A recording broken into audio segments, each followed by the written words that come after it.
Ton ton phone पर ringing सुनाई दे रही थी। हेलो। अगले ही लम्हे फ़ोन पर एक भारी निस्वानी आवाज़ गूंजी। सबीहा लम्हे भर में इन्हें पहचान गई। इसकी आंखों में नमी उतरने लगी। अम्मा। सबीहा ने रूहानसी आवाज़ में अपने घर की मुलाजमा अम्मा को पुकारा। साइम सबीहा की लड़खड़ाती आवाज़ सुनकर 2 कदम के फासले पर ही रुक गया, फिर कदरे पीछे हो गए। इसने फ़ोन छीनने का इरादा तर्क करके अब बात सुनने का इरादा बना लिया था। कौन? अम्मा ने फ़ोन पर अपने नाम पुकारे जाने पर हैरत से पूछा। मैं सबीहा। सबीहा ने अपने आंसू अंदर उतारते हुए अपना तारुफ करवाया। साइम के कान मजीद खड़े हुए। हाय अल्लाह सबीहा, तुम तो भाग गई थी ना। तौबा तौबा, अब कैसे याद आ गई? उम्र का तकाजा और गांव का रहन सहन, जो दिल में आए मुंह पर बोल दो। अम्मा ने भी यही किया था। सबीहा के कानों में जो लफ्ज़ पड़े तो ना चाहते हुए इसके रुके हुए आंसू बह निकले। अगर हवेली में सब इसके बारे में ये सोच रहे हैं तो फिर तो आयमा उसे जल्द से जल्द आयमा से बात करनी थी और फिर पहले अपनी सफाई देनी थी। इसे अपनी रवायतों का अच्छी तरह इल्म था। ये झूठ है अम्मा, मुझे अगवा किया गया था, मैं कैद थी। वो बस यही कह सकी। दूसरी तरफ हनूस खामोशी छाई रही। शायद कोई फ़ोन पर मौजूद नहीं था, मगर इसका अंदाज़ा सबीहा को नहीं हो सका। हेलो। दूसरी तरफ से कोई जवाब ना पाकर उसने पुकारा। साइम ने अचंभे से सबीहा की सिमत देखा। मामला इसकी समझ से बाहर था। हेलो, आप सुन रहे हैं? प्लीज़ मेरी आयमा से बात करवा दें, उसने इल्तिजा की। मर गई है तुम्हारी बहन आयमा, और ख़बरदार जो आइंदा इधर फ़ोन भी किया तो। हूरजहाँ की नफ़रत में डूबी आवाज़ स्पीकर पर गूंजी। क्या? ये आप क्या कह रही हैं? स्पीहा सोफे की पूछ से टेक लगाती हुई नीचे बैठ गई। आंसू तवातर से बहने लगे। साइम ने हैरत से उसका नीचे बैठना देखा और इसकी दबी दबी सिसकियां इसे भी सुनाई दे रही थीं। लगता है बीबी अपनी रवायतों को भूल गई हो ना। तुम ना घर से भागती, ना तुम्हारी बहन को कब्र में गाड़ा जाता। अब तुम्हारी भांजी हाला यतीमों की तरह पलेगी, एक मुजरिम की औलाद की तरह, और तुम्हारी कब्र भी खुदवा दी है। जैसे भी जहाँ नजर आई तुम्हें भी जिंदा गाड़ कर रवायतों की पासदारी की जाएगी। हूर जहाँ नहवत से कहती फ़ोन क्रैडल पर पटक चुकी थी। आइंदा आप किसी का भी फ़ोन उठाती हुई नज़र ना आए। समझी आप? अब फ़ोन पर मुसलसल हूरजहाँ की अम्मा को झिड़कने की आवाज़ें सुनाई दे रही थी। स्पीहा फ़ोन कान से लगाए मुसलसल रोने में मगन थी। आवाज़ें अब आहिस्ता हो रही थी पर लाइन काटी नहीं गई थी। हेलो। कुछ तवक्कुफ़ के बाद अम्मा की सरगोशी भरी आवाज़ समाज से टकराई। शायद वो छुप कर बात कर रही थी। सबीहा सीधी हुई। अम्मा, मैं सच कह रही हूँ, मुझे अगवा किया गया था। सबीहा ने बेबसी से कहा। एक आखिरी मासूम सी उम्मीद थी उसके दिल में। मैं जानती हूँ बेटा, तुम्हारी बहन भी इन बेहिस लोगों को यही समझा समझा कर थक गई थी। अम्मा के लहजे में छुपा कुर्ब साफ झलक रहा था। सबीहा खामोशी से सुनती रही। साइम ने बदहवासों की तरह सूरत हाल को समझने की कोशिश की थी। बेटा, अगर तुम आखिरी बार कुछ कहना चाहती हो तो कहो, मेरे पास वक्त नहीं है। अम्मा की मजबूरी समझो। हवेली में सालों पुरानी मुलाजमा ने अपनी मजबूरी का इजहार किया था। जिस हवेली के मकीनों ने अपने खून का यकीन नहीं किया था तो उनकी हैसियत क्या थी? लेकिन फ़ोन पर मौजूद लड़की के लिए वो नरम गोशा रखती थी। शायद जभी इससे उसकी ख्वाहिश पूछ बैठी। मुझे मेरी बहन की तस्वीर सेंड कर दीजिएगा। उसकी कब्र के पास मैं कभी जा भी सकूंगी या नहीं मुझे नहीं मालूम, पर टन टन की आवाज़ के साथ लाइन मुनक़ता हो गई। सबीहा के पास अब खोने के लिए कुछ भी नहीं बचा था। इतनी बेएतबारी, इतना कम यकीन। किसी ने एक बार भी उसे ढूंढने की कोशिश नहीं की। इसकी एक बार बात सुनने की कोशिश नहीं की। कैसी हैं ये रवायतें जो इंसाफ ही नहीं देती। आजकल के तरक्की याफ्ता दौर में भी गाँव के लोग किस नादीदा हिसार में जकड़े ज़िंदगी गुजार रहे हैं। ऐसे हिसार में जो इन्हें तहफ़्फ़ुज़ फ़राहम नहीं करता, मगर फिर भी वहाँ के मुकीम उसी हिसार में जकड़े रहना चाहते हैं। क्या फ़ायदा ऐसी रवायतों का जिसने मुझसे मेरी बहन छीन ली? एक मासूम कली का भी ख्याल नहीं किया। जिस तरह मैं मर गई उन लोगों के लिए, इसी तरह वो भी मर चुके हैं। मुझे भी अब इनसे कोई ताल्लुक़ नहीं रखना। मुँह ही मुँह में बड़बड़ाती वो रोए जा रही थी। साइम ने कदम बढ़ाते हुए इसके पास जाना चाहा, लेकिन मेहमानों भरे घर का ख्याल रखते हुए खामोशी से नीचे उतर गया। माइयों की रस्म में सब उसी को ढूंढते फिर रहे थे। चलो साइम, तुम आगे, तुम कहाँ थे? चलो रस्म करो जल्दी। बीजान ने साइम को देखते उसे झूले पर बैठने का इशारा किया। साइम, तुमने सबीहा को देखा है कहीं? अफशा ने साइम के करीब आकर उसके कान में सरगोशी की। ऊपर जाते हुए देखा था। क्यों? साइम ने अब्रूज खाते उससे पूछा। मैंने अपना मोबाइल दिया था उसे, मुझे पिक्चर्स लेनी थी, मैं लेकर आती हूँ। अफशा ऊपर जाने के लिए मुड़ी। रस्म करके चले जाना, सब वैसे इंतज़ार कर रहे हैं। साइम ने अफशा का बाजू पकड़कर उसे रोका। उसने इस बात में सर हिलाया। झूले पर दूल्हा बने बैठे हाशम ने इन दोनों की तरफ सवालिया निगाहों से देखा। साइम ने जवाबन नफ़ी में हल्की सी गर्दन हिला दी और दोनों रस्म के लिए झूले पर बैठ चुके थे। क्या हुआ था उसे? उसके कानों में मानूस सी आवाज़ सुनाई दी थी। पता नहीं बीजान, जब मैं अपना मोबाइल लेने गई तो ऊपर मुझे ये सोफ़े के पास बेहोश पड़ी हुई मिली। एक और मानूस आवाज़ इसके कानों से टकराई थी। शायद अफशा की आवाज़ थी। ऊपर? लेकिन ऊपर तो कोई भी नहीं था। ये ऊपर क्या करने गई थी? वही पहले वाली तशवीश सी आवाज़ इसके कानों से टकराई। पता नहीं बीजान, इस आवाज़ में थकाव था। तो फिर तुम ऊपर कैसे चली गई उससे मोबाइल लेने? आवाज़ में हैरत थी। साइम ने उसे ऊपर जाते हुए देखा था तो फिर मैं सीधा ऊपर ही गई। आवाज़ फिर सुनाई दी। डॉक्टर क्या कहकर गई हैं? एक मर्दाना भारी आवाज़ इसके उसके कानों में गूंजी। यकीनन ये साइम की आवाज़ थी।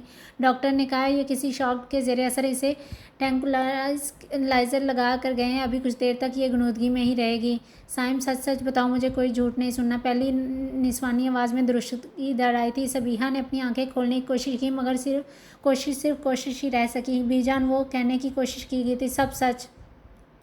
मैं इसके पीछे पीछे ऊपर तक गया था। अफशा का मोबाइल इसके हाथ में था तो मैं देखने लगा ये क्या करती। अपने घर की कॉल की थी इसने, शायद अपनी अम्मा को। उसकी बहन की डेथ हो गई है शायद, मैं यही समझ सका। अब जब बाकी होश में आए तो उसी से पूछेगा, इसने कहते साथ ही बात ख़त्म की। इन्ना लिल्लाहि व इन्ना इलैहि राजिऊन। कमरे में बेसाता दो मदम आवाज़ें गूंजी थी। बंद आंखों से सबीहा का दिल चाहा कि फूट फूट कर रो दे, मगर हवासों ने साथ नहीं दिया। इसने अपने शल होते दिमाग को आंखें खोलने को कहा, मगर इसने साफ इनकार कर दिया था। आहिस्ता आहिस्ता इसकी नींद जागती हिस्से भी सोने लगी थी। मुकम्मल गनूदगी में जाने से पहले जो आखिरी आवाज़ इसकी हसियात ने महसूस की थी वह दरवाज़ा बंद होने की आवाज़ थी। कैसा महसूस कर रही हो? अगले दिन शाम के वक्त जब सबीहा को मुकम्मल होश आया तो अफशा ने एक मुलाजमा को इसे सूप देने का कहा और ख़ुद उसके पास बैठकर उसकी खैरियत दरियाफ्त करने लगी। अफशा की रंगत में पहले से ज़्यादा जर्दी गुली हुई महसूस हो रही थी। बेहतर। सबीहा ने सूप का प्याला मुलाजमा के हाथ से लेते हुए कहा। रोने के बायस इसकी आंखें सुर्ख हो रही थी, बाल भी बिखरे हुए थे। अफशा ने एक अफसोस भरी निगाह इस पर डाली। तुमने कल किसे फ़ोन किया था जो तुम्हारी ऐसी हालत होगी? अफशा ने नरम लहजे में पूछा। मेरी एक बहन थी उस दुनिया में, उसे फ़ोन किया था, मगर अब वो भी मुझे अकेला छोड़ गई। सूप के प्याले को साइड पर रखते हुए सबीहा ने खुद को रोने से बाज रखा। ऐसा नहीं कहो, हम हैं तुम्हारे साथ। अफशा ने सबीहा के चेहरे पर नज़रें जमाते हुए से दिलासा दिया। सबीहा ने एक भरपूर नज़र अफशा के जर्द चेहरे पर डाली, फिर इसके हाथों में मुकीद अपने हाथों पर। क्या हुआ? अफशा ने इसके अंदाज पर हैरत से कहा। सबीहा ने नफ़ी में हल्की सी गर्दन हिलाई थी। एक बात पूछूं, अगर तुम्हें बुरा ना लगे तो कल फ़ोन अम्मा ने उठाया था। मुलाजमा हैं वो, हम इन्हें बचपन से ही अम्मा कहते हैं। नीचे अपने हाथों पर ही नज़रें मरकूज़ की इसने जवाब दिया था। सर झुका हुआ था। अफशा सवाल के बगैर ही अपना जवाब मिल जाने पर शर्मिंदा होने लगी। उसकी शर्मिंदगी सबीहा ने महसूस कर ली थी, मगर इसे दूर करने की कोशिश नहीं की थी। तुम ये सूप पियो, फिर तैयार हो जाना रात के लिए। बारात के फंक्शन को भूली तो नहीं होना? तुम हल्के फुल्के से अंदाज में कहती। अफशा को उठ खड़ी। क्या मैं घर में अकेले रुक सकती हूँ? सबीहा ने नज़रें उठाकर अपना हल्कों ज़दा चेहरा इसके जर्द चेहरे के रूबरू किया। नज़रों में इल्तिजा थी। बीजान से पूछकर बताऊंगी। अफशा ने जाते हुए से मासूम सी उम्मीद थमा दी थी। सुनो, पीछे से सबीहा ने इसे पुकारा। अफशा के बढ़ते कदम रुको। हाँ कहो। अफशा ने दरवाजे के पास खड़े खड़े पूछा। बायां हाथ दरवाजे पर ही रखा था। मैंने अपनी बहन की तस्वीर मंगवाई है, अगर मुझे घर का एड्रेस मिल जाए तो। सबीहा ने धीमे ठहरे लहजे में कहा। मिल जाएगा। और कुछ? अफशा ने धीमी मुस्कान के साथ पूछा। सबीहा ने नफ़ी में गर्दन हिलाई। 3 दिन शादी की मसरूफियात की नज़र हो गए। इसके इनकार पर किसी ने इसरार भी नहीं किया था। अफशा ने सबको इसकी बहन के इंतकाल के बारे में बता दिया था। दोबारा किसी ने इस मौजू पर बात भी नहीं की। इस घर में आए हुए से 2.5 हफ्ते हो चुके थे। आशम ने अफशा के इलाज के लिए बैंक से लोन लेकर अपने भाई के हवाले कर दिया था। साइम और अफशा ने टिकट्स भी खरीद लिए थे, मगर फिर उस रोज़ कुछ ऐसा हुआ जिसने सबीहा और साइम की ज़िंदगी मुकम्मल तौर पर बदल ली। और फिर किस्मत ने उसके खाली हाथों इसके घर में रहने की एक और मजबूत डोर भी थमा दी थी। उस दिन साइम और अफशा की बिला वजह तकरार हुई थी। अफशा अपना इलाज नहीं चाहती थी और साइम अपनी बीवी को खोना नहीं चाहता। अफशा, तुम आखिर ज़िद क्यों कर रही हो? सुबह की हमारी फ़्लाइट और तुम इस वक्त अपनी बात से मुकर रही हो। मुझे पता था एंड टाइम पर तुम ऐसा ही कुछ करने वाली। मुझे तुम्हारी बात माननी ही नहीं चाहिए थी। गलती मुझसे हुई है। साइम की पुरशिकवा मगर बुलंद आवाज़ गूंजी थी। मैं तुम्हारा भला चाहती हूँ। इतना ज़्यादा कर्ज तुम कैसे उतारोगे? और फिर मुझ जैसी लड़की को बचाकर तुम्हें क्या मिलेगा? कुछ हासिल नहीं होगा। वो मेरा मसला है। तुम इस बारे में मत सोचो कि मैं कर्जा कैसे उतारूंगा। और जब तुम ठीक हो जाओगी तो तुम जॉब कर लेना, हम मिलकर कर्जा उतारेंगे। साइम ने उसे राज़ी करने के लिए एक नाकाम राह सुझाई। ये एकदम फजूल बात है साइम। देखो, आज नहीं तो कल हमें इस दुनिया से चले जाना और मेरा इलाज रिस्की है। सोचो, अगर हम इधर चले जाएँ, एक बेहतरीन डॉक्टर की टीम मुझे ट्रीट करे, सब कुछ बहुत अच्छा हो रहा हो, लेकिन फिर भी तुम्हें वहाँ से अकेले आना पड़े, फिर क्या करोगे तुम? मौत कोई जगह कोई वक्त नहीं देखती। पागल मत बनो, मैं जैसी हूँ मुझे रहने दो।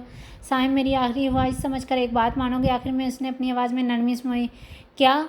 साइम, जो उसकी बातों पर ज़बत का मुजाहरा कर रहा था, फ़ौरन पूछ बैठा। तुम सबीहा से शादी कर लो, वो अच्छी लड़की। अफशा ने आज से कहा। तुम पागल हो चुकी हो। साइम ने खुफगी से कहा। इसमें पागलपन क्या है? अच्छा, अपने लिए नहीं तो मेरे लिए ही कर लो। वैसे भी सौतन के बच्चे भी आपको मामा कह सकते हैं। अफशा ने मुस्कुराते हुए शरारती लहजे में कहा। साइम ने जवाब में सिर्फ इसे घूरा था। सुबह हम जा रहे हैं, ये फिक्स्ड है। इसका लहजा हतमी था। उनकी ये सारी बातें बीजान बाहर खड़ी सुन चुकी थी। बगैर कुछ कहे वो उधर से हट गई थी। और फिर अगले दिन जब साइम ने अफशा को सुबह उठाने की कोशिश की तो उस दिन होने वाले इंकशाफ ने इसकी दुनिया तहबाला कर दी। अफशा अपने दायमी सफ़र पर रवाना हो चुकी थी। आशम ने एमरजेंसी में दोनों की टिकट्स कैंसिल करवाई थी। बैंक से लिया गया कर्जा भी जूं का तूं वापस लौटा दिया। साइम उसे फौरी अस्पताल लेकर गया, मगर वहाँ के डॉक्टर ने भी बुरी खबर की तस्दीक कर दी कौन जानता था जोगराना अपनी खुशियों की एक मुहिम सी उम्मीद लेकर ज़िंदगी के मज़ीद कुछ पल खरीदने जा रहा था। इन्हें वो पल खरीदने का मौका ही नहीं मिल सकेगा। ज़िंदगी एक ऐसा सफ़र है जब उसका मुसाफिर रास्ते की रंगीनियों से दिल लगा बैठता, उसी पल उसका सफ़र ही इख्तिताम हो जाता। फिर मंजिल के आने पर जो बोर्ड लगा तो उस बोर्ड की इबारत पर इसने कभी तवज्जो ही नहीं दी होती कि इबारत क्या लिखी होती है, और फिर उस बोर्ड पर सिर्फ इसे वही जान सका जिसने इस रास्ते की बोर्ड लाइन क्रॉस की होती है। 4 लफ्ज़ी इमारत हमेशगी में खुशामदीद। और फिर किस्मत ने इसे इस घर की मालकिन बना दिया था। निकाह से इनकार वो कर नहीं सकी थी क्योंकि इस दुनिया में कोई मेहरबान नहीं था, और जो था वो उसी को साहिबान बनाने जा रही थी। किसी का माजी बहुत दर्दनाक होता है, किसी का ऐसा कि उसकी याद हाल में जीने नहीं देती। सबिहा का माजी पहली सतर जैसा था, दर्दनाक, जहाँ इसने कई अपनों को खो दिया। होश तो तब आया जब इसका तकिया आंसुओं से भीग भीग कर चूर हो चुका था। सालों पर मुहित सफ़र तय करके वो अपने हाल में लौट आई। अम्मी अंदर आ जाऊं? जुरैज ने कमरे का दरवाज़ा बजाकर अंदर आने की इजाज़त मांगी थी। सबिहा ने फ़ौरन अपने आंसू पोंछकर मुस्कुराने की कोशिश की।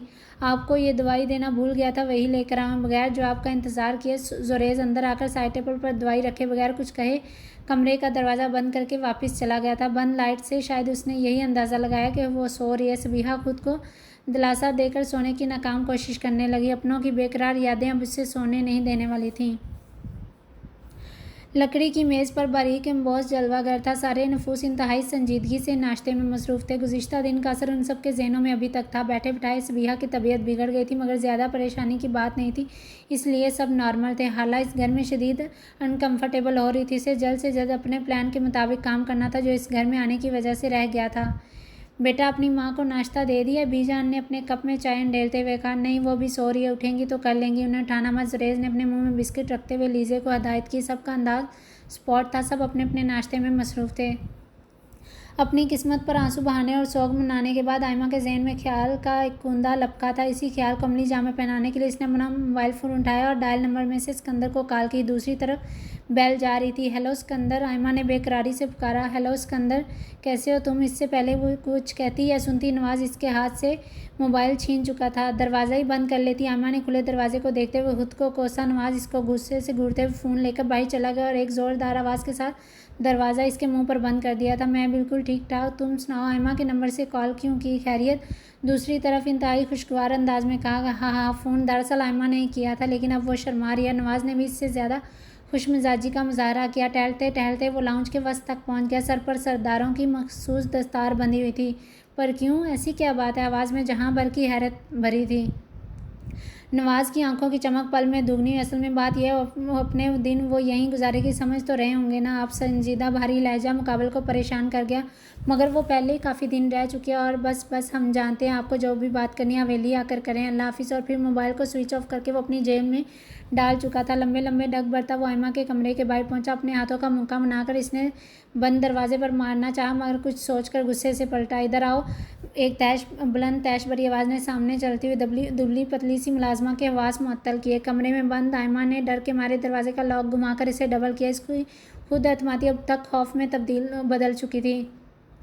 तुम्हें बुलाया है? मुलाजमा घबराती हुई बात सुनने आई। आइंदा इस कमरे में कोई भी दाखिल होता हुआ नजर न आए। खाने पीने के सामान की अच्छी तरह तलाशी ली जाएगी। अगर कोई मुझे बिला मकसद कमरे में नजर आया तो इसे ज़रूर सज़ा मिलेगी, और नहीं अंदर मौजूद शख्स के पास और अंदर जाने वाले दोनों ही के पास मुझे मोबाइल या इस किस्म की दूसरी चीज़ बिल्कुल नज़र न आए। समझ रही हैं बात? जी जी, मुलाजमा ने घबराते हुए कहा। नवाज की आवाज़ इस कदर बुलंद ज़रूर थी कि आयमा को इसकी सारी बात बंद कमरा होने के बावजूद साफ सुनाई देगी थी। नवाज एक बेकसूर को अपने गुस्से का निशाना बनाकर अब वहाँ से जा चुका था।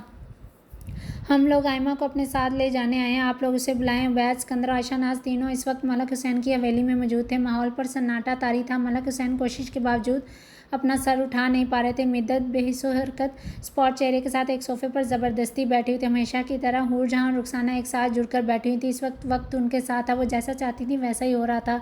नवाज को उन्हें इधर बुलाने पर ज़रा भर भी शर्मिंदगी महसूस नहीं हो रही थी। एक बेहिस सरदार की तरह इसने बारी बारी सब पर एक निगाह दौड़ाई। वो अब नहीं आ सकती और ना ही आप लोगों के साथ जा सकती है। नवाज की आवाज़ पर सबने नज़रें उठाकर उसे देखा। मिद्दत ने सुर्ख आंखों से नवाज को खामोश रहने की तंबीह की। बाहर से आए हुए इन तीनों नफूस की नज़रें सवालियाँ थी। पर क्यों नहीं आ सकती?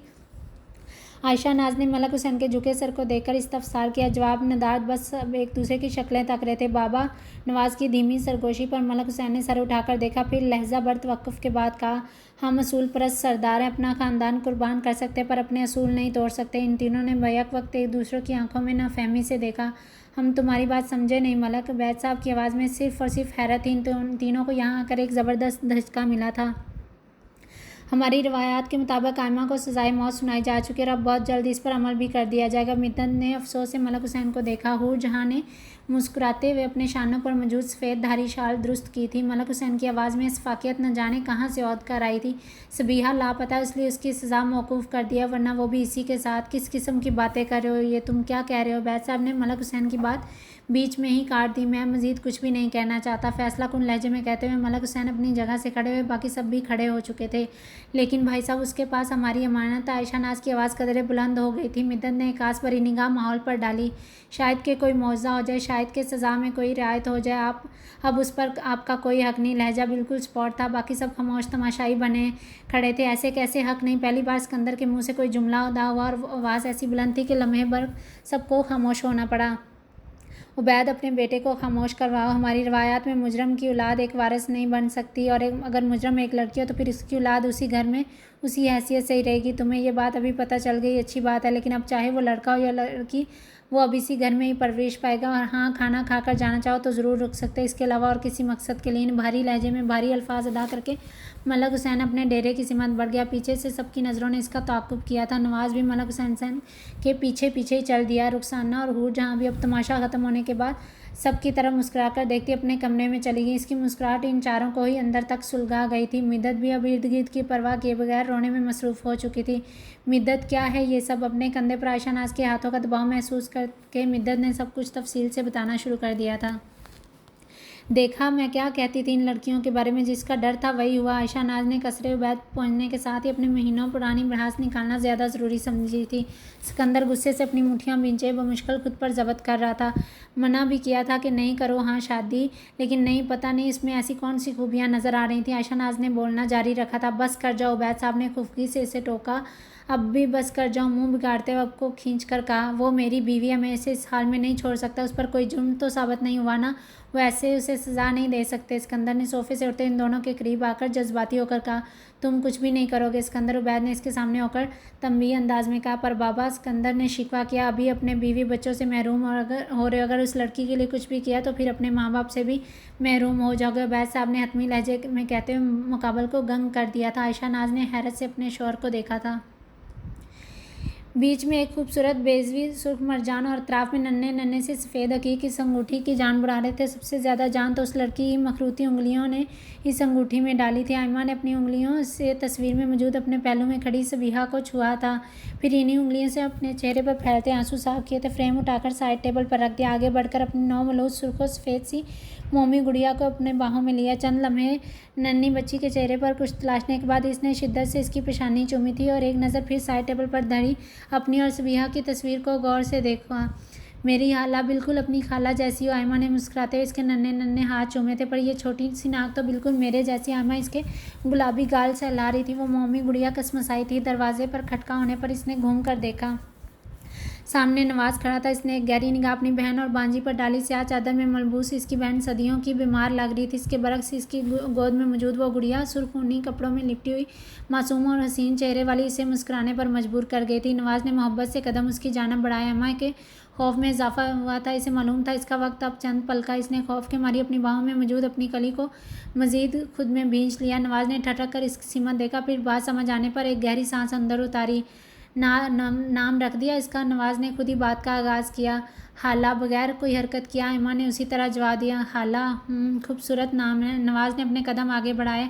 आयमा, क्या मैं इसे ले सकता हूँ? इसने आयमा की तरफ देखते हुए सवाल किया। आयमा मजीद खुद में सिमटी। वो खौफजदा होकर पीछे किसकी? मेरी प्यारी सी भांजी को अपने मामू के पास आना है ना? नवाज ने खुद ही बात आगे बढ़ाते हुए हाला के हाथा में उस मोमी गुड़िया के चेहरे पर मुस्कुराहट आई थी। आयमा इसे मजबूती से थामे हुए थी।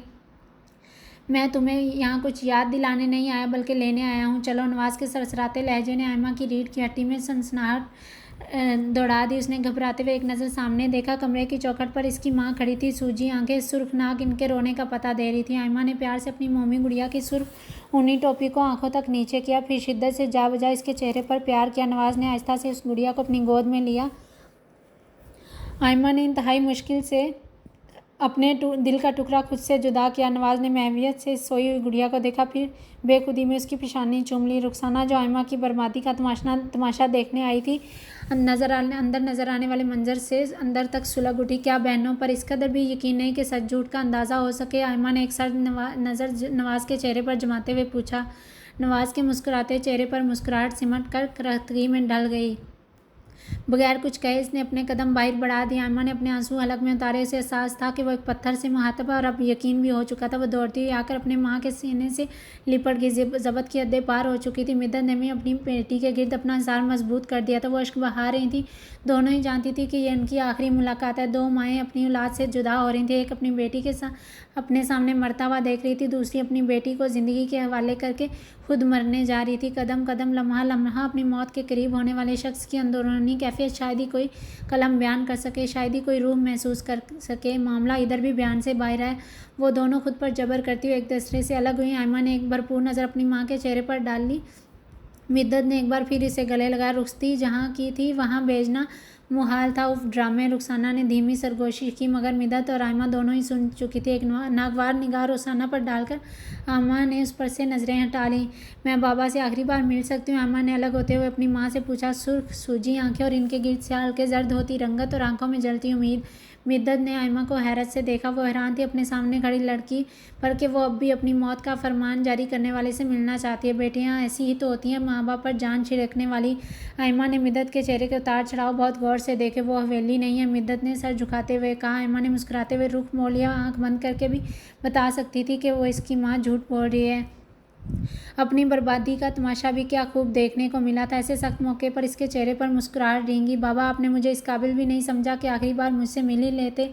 आपने मुझे मेरी हैसियत, मेरी वक़्त बता दिया। मुझे इन रवायतों ने जिंदा दरगोर कर दिया। जहन में चलती बातें और हर तरफ दौड़ती नज़रें। नवाज दूर खड़ा इसे बाहर आने का इशारा कर रहा था। इसके कदम बढ़ रहे थे और वो खुद से मुहातब थी। अपनी आखिरी सांस लेने तक इसे खुद से ही मुहातब होना था, खुद से मसरूफ़ रखना था, ताकि मौत की ज़्यादा तकलीफ़ ना महसूस हो। लड़खड़ाते बढ़ते कदमों से वो हवेली के एक एक गोशे को अपनी नज़रों में समा रही थी। एक एक गुजरा हुआ मंजर किसी फिल्म की मांद इसकी आंखों के सामने चल रहा था। वो मुस्कुराती बढ़ रही थी। इसकी मुस्कुराहट को सबने अजीब नज़रों से देखा। मुलाजमों में चहमगोइयाँ होने लगी थी।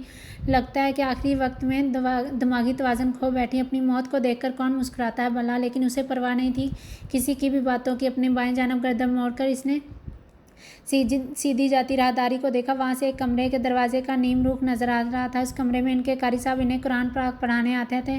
आयमा के कदम वही रुक गए। मुस्कुराहट भी सिमट गई। सूरह तकवीर की तिलावत गूंज रही थी। जब सूरज लपेट लिया जाएगा, तब जब तारे बेनूर हो जाएंगे, जब पहाड़ चलाए जाएंगे, जब बयाने वाली ऊँटनियाँ यूं ही छोड़ दी जाएंगी और जब ये वहशी जानवर जमा किए जाएंगे। कारी साहब, मुझे कुछ भी समझ नहीं आ रहा, इसने रोते हुए कहा था। बेटा, इसमें ना समझ आने वाली कौन सी बात है? अल्लाह ताला हमें क़यामत का मंजर बता रहा है। हम जो रोज़ाना एक रोशन और बड़े से सूरज को देखते हैं, इस रोज़ ये इस तरह से रोशन नहीं रहेगा। उसकी रोशनी ले ली जाएगी और सितारे भी नहीं चमकेंगे, उनका नूर भी ख़त्म हो जाएगा। समझ आ रही है बात? फिर इसने ज़ोर ज़ोर से सर हिलाया। जब पहाड़ चलाए जाएंगे हम, तो क्या मतलब हुआ इसका बात का? आपको पता है हमारी ये ज़मीन हिलती क्यों नहीं? क्योंकि अल्लाह ताला ने इस ज़मीन को पहाड़ों से फिक्स्ड कर दिया है। अल्लाह ताला ने पहाड़ों को अपनी कीलें कहा है। फिर जब किसी चीज़ से हम कील निकाल दें तो वो चीज़ हिलने और गिरने लगती। बिल्कुल इसी तरह क़यामत के दिन ये पहाड़ भी उखाड़ दिए जाएंगे, फिर ज़मीन भी इसी तरह हिलने लगेगी। सब लोग डर जाएंगे। पर ये ऊँटनी वाली बात मुझे समझ नहीं आई। सबीहा ने कारी साहब को बीच में ही टोक दिया था। आयत में देखो ज़रा, अरबी में इशारू लिखा है। इशारू जमा है उशरा की। जो हामला ऊँटनी 10वें महीने में लग जाए उसे उशरा कहते हैं। मतलब ये है कि घबराहट और बदहवासी, बेचैनी और परेशानी इस कदर होगी कि बेहतर माल की भी परवाह नहीं रहेगी। क़यामत की इन बलाओं ने दिल उड़ा दिया होगा, कलेजे मुंह को आएंगे। और अल्लाह ताला तो सबका रब है, चाहे वो एक चीता हो या शेर, हाथी या गीदड़। इस रोज़ सब जमा होंगे, जब समुंदर आग हो जाएंगे, जब रूहें जिस्मों से मिला दी जाएंगी और जब इस बच्ची से जो ज़िंदा दफना दी गई होगी पूछा जाएगा कि वो किस गुनाह के सबब कत्ल कर दी गई। बच्ची को ज़िंदा कौन दफनाता? सबीहा ने अपना हाथ अपने मुंह पर रखा था। आयमा ने सर हिलाते अफसोस से इसकी हैरत देखी थी। जब हमारे नबी इस दुनिया में नहीं आए थे तो अरब की कौम जहालत में मुब्तला थी। वो बेटियां पसंद नहीं करते थे, इसलिए उन्हें पैदा होते ही एक कब्र खोद देते थे और इसमें इन्हें गाड़ दिया करते थे। लेकिन हमारे नबी ने आकर बेटियों से मोहब्बत करनी सिखाई और इस जहालत भरे अमल को भी ख़त्म किया। क्या वो पहले से ही मर जाती थी? नहीं। इसे कौन दफनाता था? क्या उसके बाबा? हाँ, उसके बाबा। ओ मेरे अल्लाह, लेकिन बाबा ऐसे तो नहीं होते। वो मेरे बाबा तो बहुत अच्छे हैं, आपके बाबा बहुत अच्छे हैं, लेकिन इस दुनिया में अभी भी बहुत सारे लोग जहालत से नहीं निकले। वो अभी भी अपनी बेटियों को ज़िंदा दफना देते हैं, लेकिन मेरे बाबा तो ऐसा बिल्कुल भी नहीं कर सकते। सबीहा मुसलसल तकरार कर रही थी और आयमा बस अफसोस से उसे देख रही थी। आयमा की कहानी किसी ने खींची थी, वो खींचती चली गई। मंजर धुंधला हो गया, टांगों से जान निकलने लगी। इसने खुद को खींचने वाले की सीमा देखा। धुंधला धुंधला मंजर। इस सामने एक मुलाजमा इसे बाहर ले जा रही थी। इतनी जुर्रत आखिर उसमें कहाँ से आ गई? आह, मेरे बाबा तो बहुत अच्छे हैं। आयमा इस्तहज़ाइया मुस्कुराई। आपने मुझे जिंदा दरकोर कर दिया बाबा। आप अब भी अरब के उन सरदारों की तरह हैं जो जहालत में डूबे हुए थे। आप अभी तक उन नूर को नहीं देख पा रहे। कैसी हैं ये रवायतें जो एक जीते जागते बादशाह और इंसान को बलि चढ़ा दे? मुझे अफसोस है कि मैं एक ऐसी जंजीर में जकड़ी हुई थी जिसे मैं महसूस ही नहीं कर पा रही थी। आह बाबा, आपने मुझे बता दिया कि जंजीर बहुत वजनी है। इसका खुद वजूद खींचता चला जा रहा था। बाहिर लाकर मुलाजमा ने इसे छोड़ दिया। अब इसका हाथ नवाज ने थाम लिया था। आयमा ने महसूस किया कि इसका भाई का हाथ कँपा रहा है। आह भाई, अब क्या फ़ायदा दिल कमज़ोर करने का? आप अपनी रवायतें निभाएं, अपनी सरदारी बचाएं। एक तंजिया मुस्कुराहट से अपने भाई को देखकर इसने निगाहें हटा लीं। भाई ज़्यादा लोग नहीं थे, बस चंद थे। यकीनन सबको बताकर सरदारों को अपना सर नहीं झुकाना था। अफसोस। आयमा कटी पतंग की तरह खींचती चली जा रही थी। स्याह चादर में खुद को ढांपे कदम अपनी अपनी कब्र की तरफ बढ़ाती हुई दिसंबर की ठठरा देने वाली सर्दी और हड्डियों में उतरने वाली हवाएं इस पर कुछ असरअंदाज नहीं हो रहा था। इर्द गिर्द तकरीबन 15-20 अफराद थे, स्वेटर और चादरें ओढ़े। इनमें से चंद को वो जानती थी, चंद चेहरे गैर मनूस थे। इनमें कुछ मुश्तरक था तो वो ये कि सारे उसकी बर्बादी का तमाशा देखने आए थे, एक जिंदा इंसान की दर्दनाक मौत से लुत्फ़अंदोज़ होने आए थे। जब अमार के दफ्तर खोले जाएंगे और जब आसमान की खाल खींच ली जाएगी, जब दोज़ख की आग भड़काई जाएगी, जब बहिश्त करीब लाई जाएगी, तब हर शख्स मालूम कर लेगा कि वो क्या लेकर आया है। आयमा ने एक गहरी सांस अंदर उतारी और एक सर्द निगाह मजमे पर डाली। ये आयात इसे सुकून पहुंचा रही थी कि जब हर इंसान के हाथ में उसका नामा माल होगा और फिर अल्लाह ताला आसमान का पर्दा हटा देगा और फिर जहन्नम की आग दोज़खियों के करीब कर दी जाएगी, जन्नत अपने मकीनों के करीब कर दी जाएगी, तो इस वक्त सबको पता चल जाएगा कि उसने किस तमाशे में ज़िंदगी गुजारी, इसके हाथ में किस चीज़ का टिकट है, जन्नत का या जहन्नम का। इस वक्त इंसाफ हो जाएगा सब में।